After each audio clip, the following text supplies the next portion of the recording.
Hello, everyone.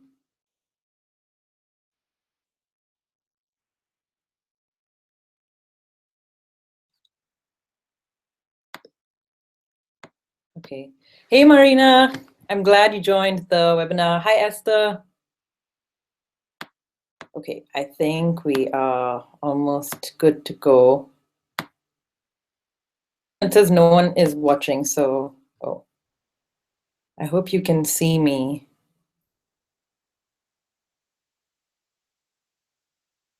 Let me reload this.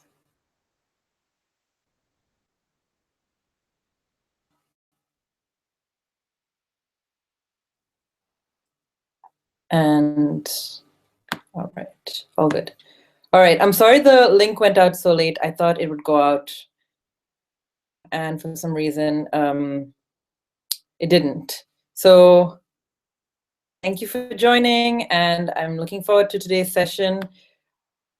To try and do as many CV reviews as I can instead of just doing a couple in detail.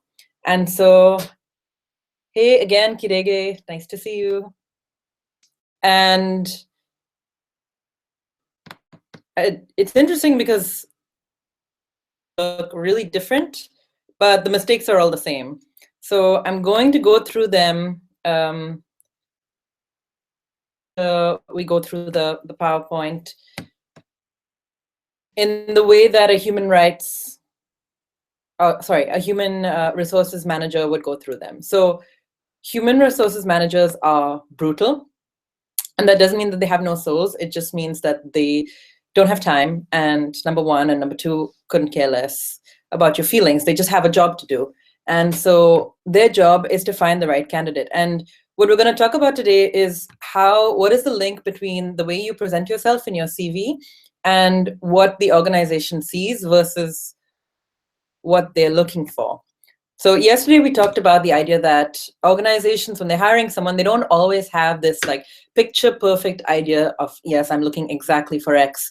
Partly because when they're hiring someone, they want to have a little bit of wiggle room because let's say, for example, if you are trying to, so this is a good example because the article is recently up on the blog. My friend Kimia, who currently works in the Congo, she was saying, they were trying to hire at her organization, they were trying to hire a French speaker. Not necessarily looking for a French person. It's just that most people who speak French extremely well or at a native level or at a level that is comfortable and familiar, the candidates were French, and if they didn't want to hire a French person, then they didn't want an Anglophone person who had learned French. They wanted someone who was native level of French. And this sometimes excludes people who are from African countries who learn French in school, because language, you can immediately tell, are you talking to another native speaker or not? So she was saying, hey, Santwana, hey, Jillian. She was saying to me that, she's Belgian and she got the job and she grew up speaking French because from a very young age she was in a French school, and she's Belgian. So from the Dutch part of Belgium, she for a long time spoke Dutch with a French accent. Do you see what I mean? It's not that the organization knows this is exactly what they're looking for. A general sense. And your goal, so today someone wrote to me and he said, this is my CV. What kinds of jobs can I get with this CV? And I want to say, oh my God, what are you doing? This is the wrong mindset. You want to go in with the idea that a job in mind. It could be human resources manager kind of work. It could be monitoring and evaluations officer. It could be operations director. You have in mind, and that's what I want you to have if you don't have it in mind, job that you would like to have. So your foot in the door is a list of the different kinds of positions that are available in most organizations, unless they're extremely tiny. And you need to be at each level. So I want you to think about a certain job you'd like to get. It could be project manager for vanilla. It could be or Eastern Europe and Eastern Europe, or it could be if you have a job in mind, write it in the chat and we can discuss it, and we can use it as a specific example. But from that job, you want to think about what are they looking for, and let's say that's your dream position. What are they looking for, and how can you be the person that they're looking for? So far, I'm glad you joined. I really want you to remember that it's not about you, unfortunately. I mean, make a list of the 5 people who love you and like put it on your wall and then forget about it, because in the world of work, nobody loves you, they love themselves. And they are just trying to do what is them in a good position. HR managers, the person who's hiring you, hey, Olga, the people who are going to be working with you, everybody is in self-preservation mode. Even if you work in a place like Europe where jobs have come with a lot of protection, everyone is still in self-preservation mode. So you want to operate with that in mind. Does anyone have any questions before we begin with the nitty-gritty? Any questions that you'd like me to answer in this webinar that have been on your mind that perhaps you didn't get a chance to email me? You can post in the chat anytime, and I'll do my best to get to it. But I think yesterday we got to all the questions in the chat, so it seems to be a good way to work. Yeah, so that people make is that they they go with the mindset, this is what I am, let me see what I can get, rather than this is what I want, let me take the steps to get there. Hey, Guillermo. If you have gaps in your CV, again, I think everybody does, because these days parents did what a lot of our parents did, which is definitely my parents did. It's just 25 years of consecutive work, often at the same organization. That doesn't really exist, nor do those kinds of contracts exist. About this yesterday, paid and unpaid experience is all the same. It does not matter how much they paid you, or if they paid you, or if you are an intern. A lot of you sent me CVs which 2 things. One, you'd made them without a goal in mind. It was just a list of awards you've won, places you've studied. A lot of people had their parents' names on their CV. It's like, I don't know why you did that. Date of birth, where you were born, where you grew up. I mean, nobody cares. There is one, just like literally just one goal from a CV, is to get you a job. There is no other goal. It's not like I convince the organization that I'm an honest person with integrity and a sense of justice. Like, do you know how many liars? No one cares, because there are many people with integrity and without integrity who you might be working with. They're not trying to find out if you have integrity or not. That is something, hey, Amanda, that's something that people pick up on when they meet you in the interview. It's just a feeling you get. They're not looking for that in your CV. They're not trying to find out if your CV is a record of every single thing you've ever done. It's too much information, number 1. Number 2, as I've mentioned, no one cares. And number 3, it's not helpful. So if you guys are ready, I'd like to jump into the PowerPoint I made for you, which is going to explain in a little more detail, and it's going to give you a system to think through how you can write your CV. Any questions? Put them in the chat. Just a second. Ta-da. All right, here we go. So this, let me know. But as I mentioned, the goal of today is to talk about not how to write your CV, not what is wrong with my CV. The goal is 150% the CV in relationship to the interview. There is no other goal. It's not like, do you think is aesthetically pleasing? It's what font is going to get you to the interview. And I think that in general, people focus too much on the nitty-gritty, such as gaps, such as, oh, I was only an intern and I want to change the name of my position. Someone wrote me this email today. I want to call it something else instead of an internship. It's like, don't even mention you had an internship. Just talk about what you actually did. And a lot of people I know, some of the coolest jobs they've ever had were internships. They focused on, oh, what if yesterday there's this question about being a French speaker. It's like, this is the nitty gritty. What we're focusing on is the story that your CV is telling. So let's get started. I want you guys to promise me, please promise me that you will all always follow these rules.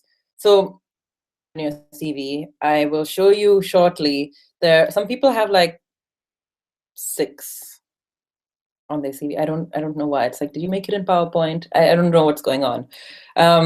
And I'm sorry if this sounds harsh, but the fact is that if everybody is doing things a certain way and then you want to be different, I mean, I think, for example, in the graphic design industry, it's important to have a cool and colorful CV.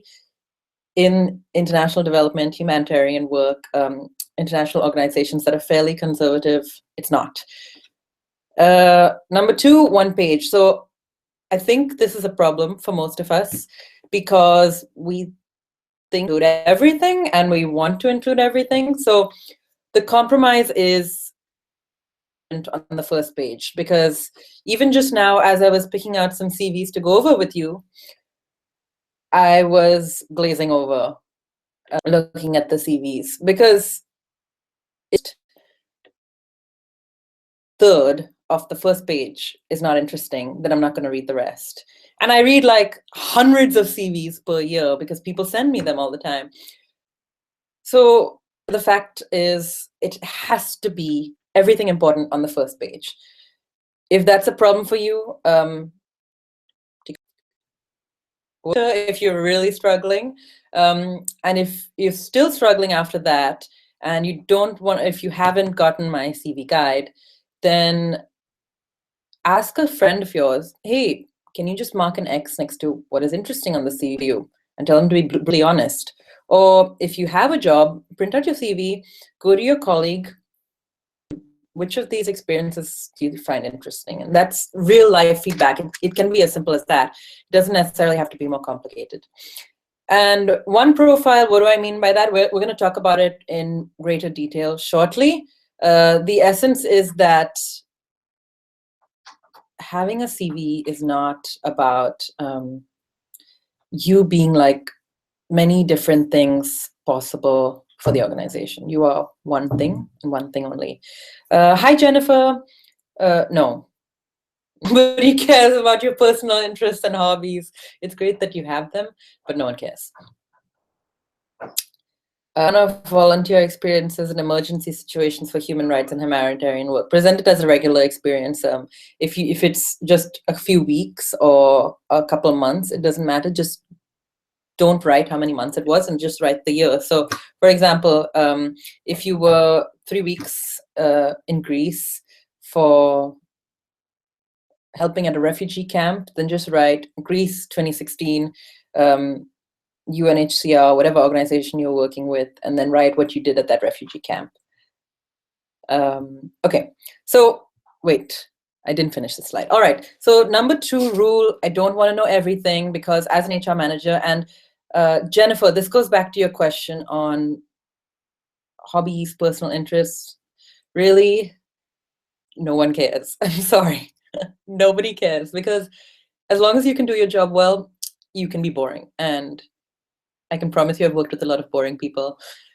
Yesterday I was talking to my friend and she was like, you know, the vast majority of people in the world are boring. And if you're one of them, that's really okay, as long as you can do your job well.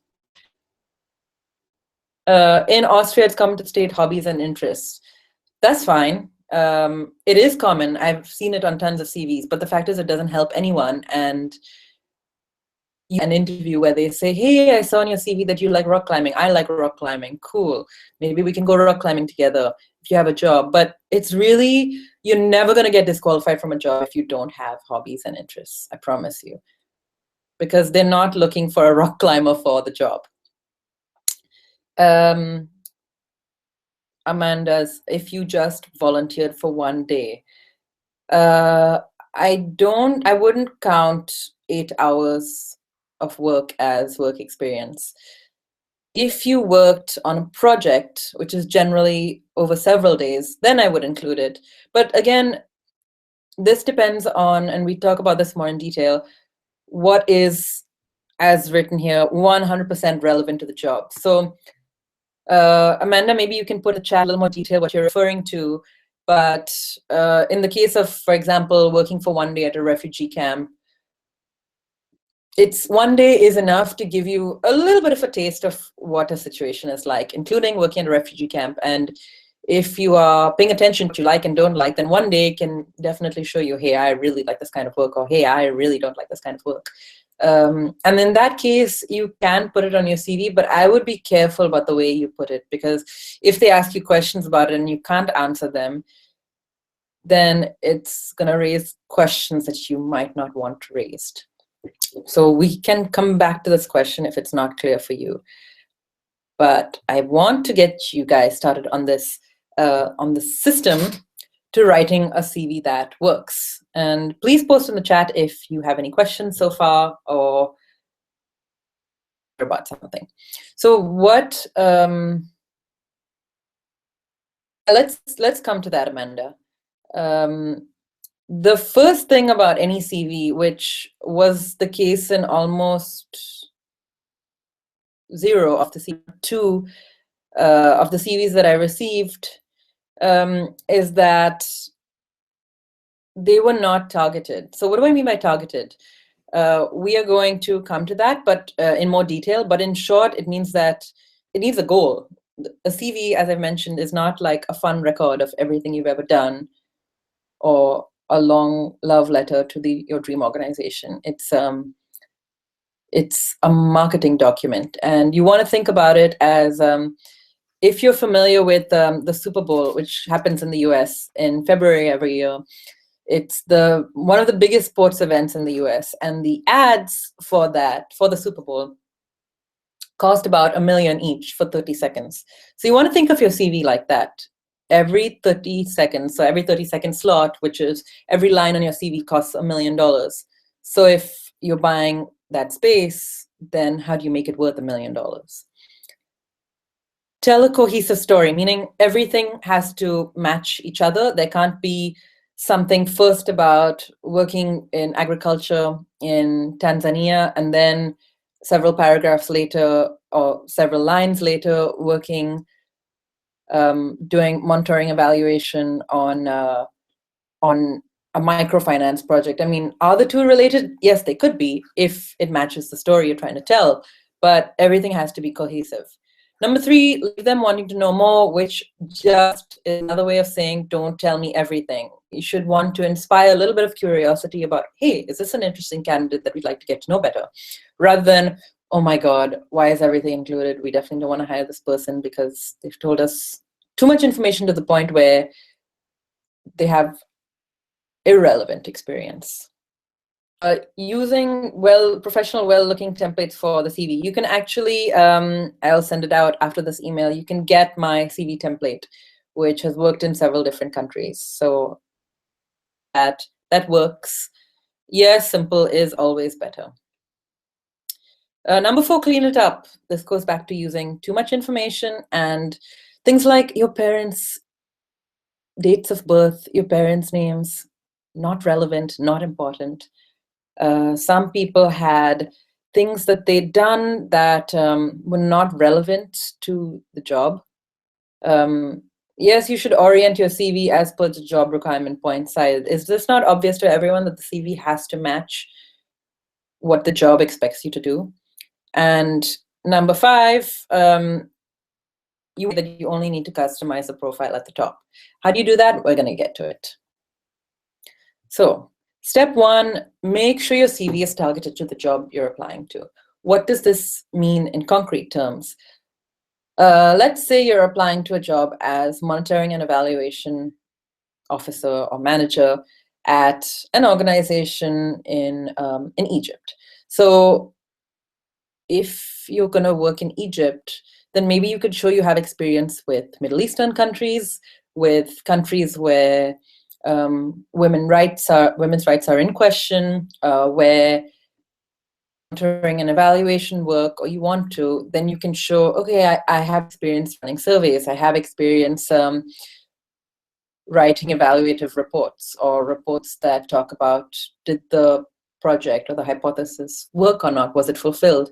If you are applying to a job as a human rights lawyer, but then let's go more specific, because there is no such job as a human rights lawyer. It's being a human rights officer at Asylum Access, which is an organization that helps people who don't have access to lawyers get legal help.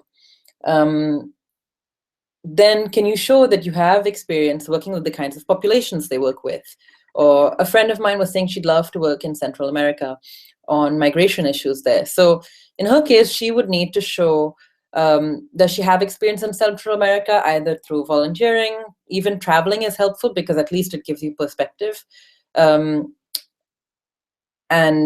experience with the migration issues. So this can be either through academics, it can be through, Olga cannot read what's written. Can everyone read the slide? Is it not clear? Tell me if it's not, and I can zoom in or something, but it should be clear, Olga. And then maybe your internet is slow or something.